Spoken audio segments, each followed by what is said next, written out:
भगवान बुद्ध से एक भिक्षु ने पूछा कि मैं सुखी होना चाहता हूँ, क्या करूँ?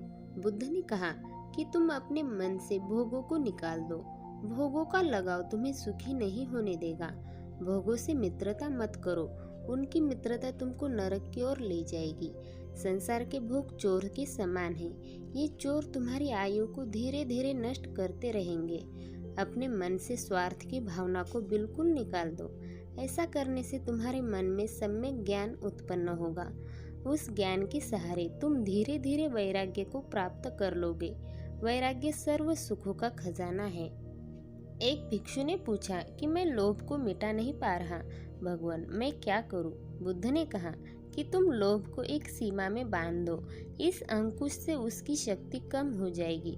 अगर लोभ से सावधान नहीं होगे तो जीवन दुखों से भर जाएगा। लोभ एक प्रकार का फटा हुआ थैला है, उसको जितना भी भरोगे वह भर नहीं पाएगा। लोभ एक प्रकार का नशा है, तुम कितना भी संग्रह करो फिर भी तुम्हारा मन तृप्त नहीं हो सकता। लोभी मन की भूख कभी भी मिट नहीं सकती। संग्रह करना छोड़ दो, क्योंकि साथ में कुछ भी नहीं जाता है। बांटना प्रारंभ कर दो। जितना जितना बांटते जाओगे उतनी उतनी शांति तुम्हारे पास आती जाएगी। एक भिक्षु ने पूछा कि आत्मा कैसा है?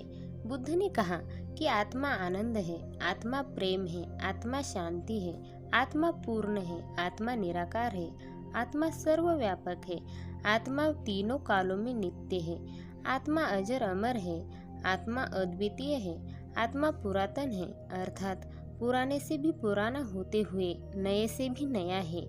आत्मा स्त्री पुरुष और पशु पक्षी आदि सब जीवों में समाया हुआ है। वह सबका चेतन और सबका साक्षी है। आत्मा सबका दृष्टा है। आत्मा सब जीवों में विद्यमान है। वह सब जीवों का जन्म और मृत्यु भी देखता है। शरीर का बचपन, यौवन और बुढ़ापा भी देखता है। आत्मा स्वयं प्रकाश है, उसको किसी अन्य प्रकाश की जरूरत नहीं है। आत्मा निरंजन है, जिसमें नाम का भी मैल नहीं है। आत्मा विकारों से रहित है। आत्मा अविनाशी है और वह जन्म मरण से रहित है। वह शाश्वत है अर्थात सदा है। आत्मा न तो किसी को मारता है और न ही किसी के द्वारा मरता है।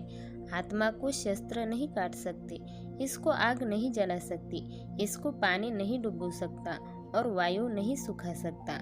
आत्मा सनातन है अर्थात वह सदा रहने वाला अनादि है। आत्मा तटस्थ है, आत्मा पूर्ण है और तृप्त है। आत्मा परम पवित्र है।